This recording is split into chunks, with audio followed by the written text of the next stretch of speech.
দিয়ে মাননীয় ধর্ষণকেই বলেন রোগ সর্দি জ্বরের মতন কিছু টাকা কম্পেনসেশনের মাধ্যমে তাদের দাম নির্ধারণ করে দেন। মানে মেয়েদের সম্মান বা নারীদের সম্মান ভুলুণ্ঠিত হওয়ার পরেও যার কাছে সেটা মনে হয় খুব সাধারণ একটা ঘটনা, জ্বর সর্দির মতন, সেই মাননীয় যে চাকরি চুরির দায় অস্বীকার করবেন এটা খুব স্বাভাবিক। রুল অফ ল, আইনের যে অনুশাসন সেটাকে মেনটেন না করে আইনকে নিজের হাতে তুলে নিয়ে কাউকে মারা, পেটানো, অন্যায়গুলোকে করা দিনে দিনে, এটা কি করা যায়? এটার উত্তর তো মাননীয় কোর্টকেই নিতে হবে। যারা হচ্ছে আমাদের বেস, মানে পায়া, চারটে পায়া আমাদের সমাজের, তারা যদি এইরকমভাবে অশিক্ষিত বর্বর টাকা দিয়ে তারা কি শিক্ষা দেবে? টাকা দিয়ে যারা চাকরি গ্রহণ করেছে তারা কি শিক্ষা দেবে আমাদের ছাত্রছাত্রীদের? এটাই তো বক্তব্য, এটাই তো আমাদের কথা। তো মিনি পাকিস্তান দেখুন, আমাদের হাওড়া, কলকাতা বহু জায়গাতেই তো এরকম মিনি পাকিস্তান হয়ে রয়েছে। এই মিনি পাকিস্তানিরা যারা ইন্ডিয়া যখন মানে ইন্ডিয়া আর পাকিস্তানের খেলায় যখন পাকিস্তান জেতে বা ইন্ডিয়াটা ওভার পড়ে তখন আমরা দেখি তারা পটাকা ফোটায়, তারা কিন্তু সেলিব্রেট করে। কোনটা লক্ষণ রেখা? তার লক্ষণ রেখার মানে কি পুলিশ দিয়ে যোগ্য শিক্ষক শিক্ষিকাদের পেটানো? ন্যাশনাল ব্যাপার। এখানে তো ডিপ্লোমেসি, আমাদের দেশের যেখানে সুরক্ষা আগে, সেখানে আমরা আমাদের সরকার যেটা করবে আমরা সেটা মাথা পেতে নেব। মানে একটা রাজ্যের মুখ্যমন্ত্রী, তার মধ্যে বর্বরতা বা অসভ্যতামির জায়গা কতটা যে তিনি এই রকমভাবে নিজের দায় কি করে অস্বীকার করতে পারেন কোনো সরকার? ভক্ষণ করে আমাদের দেবদেবীকে অপমান করেছেন, জগন্নাথ দেবকে অপমান করেছেন, আমাদের সনাতনীদের ভাবধারাকে অপমান করেছেন। তাহলে এরা, আপনি বলুন তো, যাদের কাছে জাত ধর্মই আগে, তারা কিভাবে ভারতীয়ত্বের কথা বলবে? তারা ভারতীয়ত্বের কথা হয়তো রাজনীতি করার জন্য বলবে। আমরা আমাদের সরকারের বিরুদ্ধে শান্তিপূর্ণ আন্দোলন চাই, আমরা শান্তি চাই, যুদ্ধ চাই না, আমরা কেন বলবো? আমাদের সরকারের মনোবল আমরা কেন ভাঙবো? চাকরি ফেরাতে হবে বলে সেই দাবিতে চাকরিহারা শিক্ষক থেকে শুরু করে শিক্ষাকর্মীরা কার্যত বসে রয়েছেন বিকাশ ভবনে, অবস্থান চলছেন, পুলিশের সঙ্গে লাঠিচার্জ হয়েছে, আমরা দেখেছি সব বিষয়টা। এবং সেখানে দাঁড়িয়ে মুখ্যমন্ত্রী আজকে গেছেন উত্তরবঙ্গে এবং সেখানে যাওয়ার আগে তিনি দাবি করে গেলেন যে চাকরিগুলি আমাদের জন্য যাননি, মুখ্যমন্ত্রী দাবি করছেন। তাহলে চাকরিগুলো গেল কাদের জন্য? দেখুন, আমাদের মাননীয় মমতা বন্দ্যোপাধ্যায় মহাশয়া, আমরা জানি তিনি কিন্তু দোষ ত্রুটি এবং সরকারের যে দায়বদ্ধতা, একটা আমরা জানি একটা সমাজে আমরা সরকার মানে আমরা রাষ্ট্রকে চুজ করি গণতান্ত্রিক ভোটের মাধ্যমে, যে রাষ্ট্র আমাদের রক্ষা করবে, রাষ্ট্রের কিছু দায়বদ্ধতা আছে, সেটা আমরা পলিটিক্যাল সায়েন্স তথা আমরা অ্যাডমিনিস্ট্রেটিভ ল তাতেও আমরা পড়ি। তো এই যে বেসিক যে রুল অফ ল, যেটা একটা রাষ্ট্রের মেনটেন করা দরকার, সেটার যখন ফেলিওর হয়ে যায় না, তখন মাননীয় কিন্তু বারবারই নিজের যে মানে ফেলিওরটা, নিজের যে পরাজয়টা, হারটা, সেটাকে ঢাকার জন্য মাননীয় কিন্তু আমরা দেখেছি এর আগেও উনি সব কিছুই অস্বীকার করেন। জিয়ে মাননীয় ধর্ষণকেই বলেন রোগ সর্দি জ্বরের মতন কিছু টাকা কম্পেনসেশনের মাধ্যমে তাদের দাম নির্ধারণ করে দেন। মানে মেয়েদের সম্মান বা নারীদের সম্মান ভুলুণ্ঠিত হওয়ার পরেও যার কাছে সেটা মনে হয় খুব সাধারণ একটা ঘটনা, জ্বর সর্দির মতন, সেই মাননীয় যে চাকরি চুরির দায় অস্বীকার করবেন এটা খুব স্বাভাবিক, এতে অবাক হচ্ছি না। তবে এই মাননীয়ার বর্বরতা কতটা আপনি বুঝতে পারছেন? অশিক্ষা কতটা? মানে একটা রাজ্যের মুখ্যমন্ত্রী, তার মধ্যে বর্বরতা বা অসভ্যতামির জায়গা কতটা যে তিনি এই রকমভাবে নিজের দায় কি করে অস্বীকার করতে পারেন কোনো সরকার? তিনি যে বলছেন যে যারা কোর্টে মামলা লড়ছে তাদের জন্য গেছে চাকরি, তাহলে যারা দুর্নীতি তারা উস্কাচ্ছে, মানে তারা ঠিকটা ঠিক ভুলটাকে ভুল, সেটা নিয়ে আমরা দেখুন, সেই ক্ষেত্রে আইনি কোনো রকম রং না দেখে, পলিটিক্যাল পার্টির কোনো রকম রং না দেখে আইনজীবীরা মাননীয় কোর্টের কাছে উপস্থিত হয়েছেন যে আপনারা যোগ্য অযোগ্যের পার্থক্যটা করুন। যোগ্যরা কেন চাকরি পাবে না, অযোগ্যরা কেন দুর্নীতির মাধ্যমে পজিশনে বসে থাকবে? তাতে আপনার, আমাদের ঘরের সন্তানদের, জনজাতির ক্ষতি, সকলেরই কিন্তু আমাদের ক্ষতি।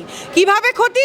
কারণ তারা যোগ্য শিক্ষক শিক্ষিকা যারা হচ্ছে আমাদের বেস, মানে পায়া, চারটে পায়া আমাদের সমাজের, তারা যদি এই রকমভাবে অশিক্ষিত বর্বর টাকা দিয়ে তারা কি শিক্ষা দেবে? টাকা দিয়ে যারা চাকরি গ্রহণ করেছে তারা কি শিক্ষা দেবে আমাদের ছাত্রছাত্রীদের? এটাই তো বক্তব্য, এটাই তো আমাদের কথা। তো বেসিক্যালি এই কারণেই কিন্তু আমরা মানে দেখেছি যে মাননীয় কোর্টে মামলা হয়েছে, সেই মামলায় সুপ্রিম কোর্ট যখন বলে দিয়েছেন যে টেন্টেড আনটেন্টেডের পার্থক্যটা আপনি দিন, সেটাও তারা ড্র করতে পারেনি। 31শে ডিসেম্বর অবধি মাননীয় সুপ্রিম কোর্ট টাইম দিয়েছেন যে তার মধ্যে যদি ড্র করতে না পারেন তারপরে যা ব্যবস্থা হওয়ার হবে। এবার এরা নাকি পদ ভরাট করছে। মানে শূন্য স্থানগুলো তারা নাকি ভরাট করছে। মানে কি, সেখানে তো তারা প্রুফ করে দিয়েছে তারা স্ক্যামটা করেছে।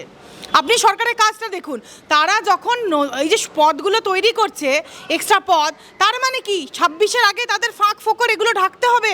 মাননীয়া সন্দেশখালীর ক্ষেত্রে মাননীয়াকে কোনো অস্তিত্ব দেখেছেন? মানে মাননীয়া কোনো প্রেজেন্সের কোনো অস্তিত্ব দেখেছেন? দেখেননি। 30শে ডিসেম্বর উনি চলে গেছেন, তাই তো?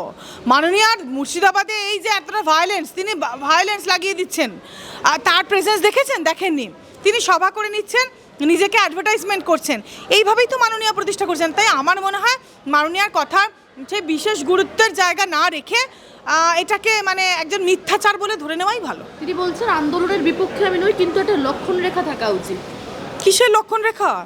কিসের লক্ষণ রেখা? এই যে শিক্ষক শিক্ষিকাদের পা ভেঙে ব্লিড করছে, তাদেরকে হ্যান্ডিক্যাপ করে দিচ্ছেন, হাত পা মাথা রক্তের পর রক্ত দেখছি। যারা পিসফুল আজকে প্রতিবাদ করছে তাদের আমরা রক্ত দেখতে পাচ্ছি, কারণ তাদেরকে ভয় দেখানো হচ্ছে তোমাদেরকে মেরে শেষ করে দেবো তোমরা যদি প্রতিবাদ করো। কোনটা লক্ষণ রেখা? তার লক্ষণ রেখার মানে কি পুলিশ দিয়ে যোগ্য শিক্ষক শিক্ষিকাদের পেটানো? যারা আজকে যোগ্যভাবে চাকরিটা পেতে পারে, মাননীয়ার লক্ষণ রেখা মানে কি তাদেরকে পিটিয়ে আঘাতপ্রাপ্ত করা, তাদের ক্ষয়ক্ষতি করা? আমার তো মনে হচ্ছে তাই দেখাচ্ছেন মাননীয়া এই ক্ষেত্রে।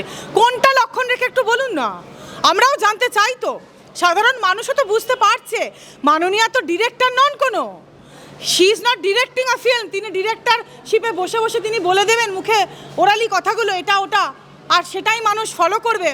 মানুষের তো ঠিক ভুল বোঝার ক্ষমতা রয়েছে, মানুষের তো সরকার নির্বাচন করার ক্ষমতা রয়েছে। সরকারের ভুল ত্রুটি একটা ডেমোক্রেসিতে দাঁড়িয়ে সরকারের থেকে মানুষের কি প্রাপ্য আর কোনটা প্রাপ্য নয়, কোনটা অন্যায় সরকারের আর কোনটা ন্যায়, সেটা বোঝার ক্ষমতা তো মানুষের রয়েছে। মাননীয় কেন বলে দিচ্ছেন লক্ষণ রেখা? আজকে পিসফুল প্রতিবাদ, এটা সংবিধানে কি অপরাধ? আপনি দেখুন তো, সাংবিধানিক, that is constitutional, very much constitutional. এবং স্বাধীন গণতন্ত্রে দাঁড়িয়ে যে কোনো দল মত জাতি নির্বিশেষে ধর্ম নির্বিশেষে peaceful protest is a matter of right. এটা কেউ কারোর থেকে ছিনিয়ে নিতে পারে না। নিরস্ত্র প্রতিবাদের জন্য যাদেরকে আহত করা হয়েছে, ক্ষতবিক্ষত করা হয়েছে, সেটাকে আমরা ধিক্কার জানাই। মাননীয়া কেন নিজের মধ্যে লক্ষণ রেখা টেনে থাকছেন না? কোনটা হবে মাননীয়ার লক্ষণ রেখা? চুরির প্রতিবাদ করা, দোষীদের শাস্তি দেওয়া। আজকে 12 মাসে 14 মাসের ভাতা নয়, আজকে রুল অফ পুলিশ স্টেট নয়, রুল অফ ল স্থাপন করা, এটা হবে মাননীয়ার লক্ষণ রেখা। মাননীয়া কেন লক্ষণ রেখাটা মেনটেন করছেন না? দিদি, আপনি একজন আইনজীবী, এর আগে কয়েকদিন আগে আমরা দেখেছিলাম আইনজীবী বিকাশ রঞ্জন ভট্টাচার্য ফিরদৌস শামীমকে হেনস্থা করা হয়েছিল এবং তার বিরুদ্ধে যে মামলা হয়েছিল, স্পেশাল বেঞ্চ হয়েছে। হ্যাঁ, স্পেশাল বেঞ্চে একেবারে দেখলাম আমরা কুণাল ঘোষ এবং তার সহ আরও 7 জনের বিরুদ্ধে রুল জারি করলো আদালত। হ্যাঁ, ভালো করেছেন। আজকে মাননীয় কোর্ট যেটা মনে করবে, কোর্টের পাওয়ার সকলের উপরে। আমরা এই শিক্ষকরা পেটানি খাওয়ার পরেও আমরা বলেছি যে মাননীয় কোর্ট কেন সুমোটো নেবেন না, আমরা চাই শতপ্রণোদিত মামলা হোক। আমরা এটাতেও খুশি যে রুল ইস্যু হয়েছে, তারা কোর্টের কাছে, কোর্ট শোকজ করেছেন, তারা কোর্টের কাছে এসে জবাবদিহি করুক যে তারা যেটা করছে, তারা যে কাণ্ডগুলো ঘটাচ্ছে সেটা কি কারণে, মানে এইভাবে আইনকে হাতে নিতে পারে কি না কেউ? শাসক দলের রাজনীতি করেন বলেই, শাসক দলের নেতা বলেই কি আইনকে হাতে নিয়ে নেওয়া যায়? আইনকে মানে কি বলবো, রুল অফ ল, আইনের যে অনুশাসন সেটাকে মেনটেন না করে আইনকে নিজের হাতে তুলে নিয়ে কাউকে মারা, পেটানো, অন্যায়গুলোকে করা দিনে দিনে, এটা কি করা যায়? এটার উত্তর তো মাননীয় কোর্টকেই নিতে হবে। আমরা কোর্টের কাছে দায়বদ্ধ, আমরা আজ্ঞাবাহক সংবিধানের প্রতি। আমরা চাই মাননীয় কোর্ট যেমন রুল ইস্যু করেছেন তার প্রতি আমরা কৃতজ্ঞ, আমরা ধন্য। মাননীয় কোর্টকে অনেক অসংখ্য ধন্যবাদ। জুডিশিয়াল এই যে অর্ডার, সংবিধানকে আজ্ঞা বাহন করে সেটা যেন ফার্দার যেন কড়াভাবে তদন্ত হয়। এই কুণাল ঘোষ মহাশয় এবং আরও বাকি যাদের নামে রুল ইস্যু হয়েছে তাদের যেন কড়াভাবে তদন্ত হয়। তেমন হলে একটা এসআইটি যদি গঠন করা হয় বা স্পেশাল ইনভেস্টিগেশন কোনো টিম বা সিবিআই যদি তদন্ত সেই ক্ষেত্রে আমরা দেখতে পাই, আমরা আশা করি সেই ক্ষেত্রে যদি কোনো ভালো রিপোর্ট আমরা সেই ক্ষেত্রে পেতে পারি। দিদি, অপারেশন সিন্দুর নিয়ে আমরা দেখেছি কেন্দ্রের তরফ থেকে একটা সর্বদল করা হয়েছে এবং সেখানে দাঁড়িয়ে বিভিন্ন রাজনৈতিক দলের তরফ থেকে পাকিস্তান বিরোধী প্রচার করা হচ্ছে। তো সেখানে ইউসুফ পাঠানের নাম নেওয়া হয়েছিল, রাখা হয়েছিল তৃণমূলের তরফে, কিন্তু সেখানে দাঁড়িয়ে ইউসুফ পাঠানকে পাঠানো হচ্ছে না, কার্যত বয়কট করা হচ্ছে, কি বলবেন? দেখুন, আপনি তৃণমূলের যারা নেতারা আছেন, তো সেই ক্ষেত্রে আমরা জানি তারা কতটা দেশদ্রোহী। তারা কিন্তু সব সময় ধর্মের রাজনীতি করেন, তারা ভারতকে আগে রাখেন না। তারা বলেন যে দাওয়াতি ইসলাম, যাকে এই কালচারাল সেন্টারটার শিরোধার্য করে রেখে দিয়েছেন মাননীয়া, মাংস ভক্ষণ করে আমাদের দেবদেবীকে অপমান করেছেন, জগন্নাথ দেবকে অপমান করেছেন, আমাদের সনাতনীদের ভাবধারাকে অপমান করেছেন।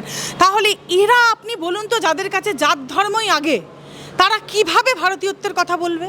তারা ভারতীয়ত্বের কথা হয়তো রাজনীতি করার জন্য বলবে, তাই হয়তো ইউসুফ পাঠানকে আটকাচ্ছে মনে হচ্ছে সেই ক্ষেত্রে। কারণ কাল অবধি ঠিক ছিল যে ইউসুফ পাঠান যাবে, আজকে সকালবেলা দেখা যাচ্ছে ইউসুফ পাঠানের নাম প্রত্যাহার। তিনি নিজে হয়তো উইথড্র করেছেন সেই জায়গা থেকে, কারণ তিনি কোথাও গিয়ে পাকিস্তানি প্রেমী হতে পারে, বা এই যে আমাদের মেটিয়া বুরুজ, বা আপনি যদি বলেন আমাদের ওয়াটগঞ্জ, বা এই যে মৌলালি, বা আরেকটা আপনার কি বলবো, বা এই যে জায়গাগুলোর মানে যেগুলো হচ্ছে একদম টিপিক্যাল বা একদম মুসলিম অধ্যুষিত এলাকা, মানে মিনি পাকিস্তান। দেখুন আমাদের হাওড়া কলকাতা বহু জায়গাতেই তো এরকম মিনি পাকিস্তান হয়ে রয়েছে।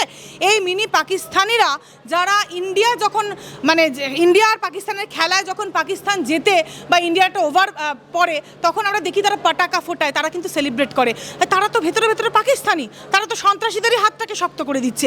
ইনিও সেই সন্ত্রাসীদেরই মানে একটা হাত বলা যায়, সন্ত্রাসীদেরকেই হাতটাকে শক্ত করছেন, এবং তিনিও সেই সন্ত্রাসীদের যে কার্যকলাপ সেটা যাতে অব্যাহত থাকে, কোথাও গিয়ে যাতে মুসলিম ভোটের সুরসুরিটাতে যেন জাগিয়ে রাখতে পারেন। কারণ সত্যিকারের ভারতীয় আপনি দেখেছেন প্রচুর আমাদের মুসলিম ভাই বোনেরা কিন্তু এগিয়ে এসেছেন, কিন্তু এবং তারা বলেছেন अगर देश है तो हम मुसलमान हैं, अगर देश नहीं है तो हम मुसलमान भी नहीं है, कुछ भी नहीं है। তো এটাই সমস্যার জায়গা, যাদের কাছে দেশের আগে নিজের ধর্ম, তারা প্রত্যাহার হয়তো সেই চালাকি করে কোনো রকম দ্বিচাল থেকে থাকতে পারে, কোনো দ্বিমত অ্যারাইজ করে উঠতে পারে, যে কারণে সব প্রতিনিধি দল থাকছে, তৃণমূলের প্রতিনিধি দল যাবে না। এটাই তো দেখুন আমাদের মাননীয় প্রধানমন্ত্রী কতটা মহান, আপনি দেখুন তিনি কিন্তু প্রতিটা দলকে কিন্তু সম্মান জানিয়েছেন, বলেছেন আমি প্রতিটা দলের সাপোর্ট পেয়েছি। অথচ তৃণমূল দলটা আপনি কি ভাবছেন এই ওয়েস্ট বেঙ্গলের একটা দল মাত্র, একটা লোকাল পার্টি, এক কথায় বেঙ্গলের পার্টি, এবং এরা সেটাকে নিয়ে এতটা বিরাট জায়গা মনে করে ফেলেছে এরা যে আলটিমেটলি দেশদ্রোহী, যে তৃণমূল দলটা হচ্ছে ইসলামিক রাষ্ট্র করার হিড়িক। এটা আপনাকে বুঝতেই হবে, ইসলামিক রাষ্ট্র মাননীয়া করতে চান, যে কারণে আমাদের ডেমোগ্রাফিক্যাল এতটা চেঞ্জ, যে কারণে সেন্সিটিভ জায়গা বলে তাদেরকে এতটা তোষণ, এবং যে কারণ বশতই কিন্তু ভারতের থেকে আলাদা করে পশ্চিমবঙ্গকে স্বাধীন করার প্রচেষ্টা, এবং সেই ইসলামিক স্টেট গড়ার যে হিড়িক, তাই জন্যই তো দাওয়াতি ইসলামের নেমন্তন্ন আমাদের ফিরাদ হাকিম মহাশয়। এইখান থেকেই আমরা মানে ধারণা করছি, এবং এটা সত্যি একটু আপনি স্টাডি করলে, ডিপ রুটে গেলে আপনি অবশ্যই বুঝতে পারবেন। আর ডেফিনেটলি এটা অবশ্যই ইসলামিক স্টেট করার জন্যই কিন্তু তৃণমূলের এই স্ট্যান্ডের এতটা চেঞ্জেস ফ্রম দ্য আদার রাজনৈতিক দল। দিদি, এখানে ডেরেক ওব্রায়েন দাবি করছেন যে আমরা সম্পূর্ণভাবে দেশ এবং জাতির স্বার্থে, হ্যাঁ, এবং স্বার্থের পক্ষে, এবং আন্তর্জাতিক কূটনীতির কেন্দ্রের কাজ এটা, তাই তারা করবে। আন্তর্জাতিক কূটনীতি তো অবশ্যই কেন্দ্রের কাজ। আপনাকে একটা জিনিস বুঝতে হবে, আমাদের সকল দেশবাসীর যে ইন্টারনাল সিকিউরিটিটা, পিস ট্রাঙ্কুইলিটিটা, সেটা মেনটেন করবে যারা, আমাদের স্বরাষ্ট্রমন্ত্রী থেকে শুরু করে আমাদের যারা মানে নরেন্দ্র মোদী মহাশয় আমাদের যারা গার্ড দিয়ে রেখেছেন এইভাবে আমাদের ভারত মৃত্তিকার সম্মানার্থে, সেটা তাদের তো অবশ্যই ডিপ্লোম্যাট তো হতেই হবে। এই জায়গাগুলোই তো কূটনীতির জায়গা, এই জায়গাগুলোই তো ডিপ্লোমেসির জায়গা। ঠিক তাহলে তাদের আপনি একটা জিনিস ভাবুন তো, তাহলে তারা এই যে সিন্ধু জল চুক্তি নিয়ে কেন তারা বাতিল করলো, অথচ মিউনিসিপ্যালিটিতে জীবনে প্রতিবাদ করে না, তা তাদের এই কথাটা বলা সাজে কি? এটা তো সত্যি, এটা তো মানে ইন্টারন্যাশনাল ব্যাপার। এখানে তো ডিপ্লোমেসি, আমাদের দেশের যেখানে সুরক্ষা আগে, সেখানে আমাদের সরকার যেটা করবে আমরা সেটা মাথা পেতে নেব, আমাদের সেনা জওয়ানরা যেটা করবে আমরা সেটা মাথা পেতে নেব। আমরা আমাদের সরকারের বিরোধিতা কেন করব? আমরা আমাদের সরকারের বিরুদ্ধে শান্তিপূর্ণ আন্দোলন চাই, আমরা শান্তি চাই, যুদ্ধ চাই না, আমরা কেন বলবো? আমাদের সরকারের মনোবল আমরা কেন ভাঙবো? আমাদের সরকারের সঙ্গেই আমরা থাকবো, এক এবং অবিচ্ছেদ্যভাবে আমরা ভারতবাসী, হিন্দু, মুসলমান, শিখ, জৈন, পার্সি, খ্রিস্টান, irrespective of any religion, irrespective of any gender, caste, creed, আমরা আমাদের সরকারের পাশে থাকব। অবশ্যই সরকারের যে কূটনৈতিক চাল হবে সেটা আমাদের দেশ এবং দশের স্বার্থে হবে, আমাদের দেশবাসীকে উদ্ধার এবং রক্ষা এবং তাদের সিকিউরিটির স্বার্থে হবে। সেই জায়গায় আমরা আমাদের দেশকে, আমাদের সরকারের ডিসিশনকে কখনোই শোকজ বা বিচার করব না। এটা দেশবাসী হিসাবে আমাদের গদ্দারি করা হবে, সন্ত্রাসীদের মতন কাজ হবে। বাংলা হান্টের আরও খবর দেখতে নজর রাখুন। বাংলা খবর মানেই বাংলা হান্ট।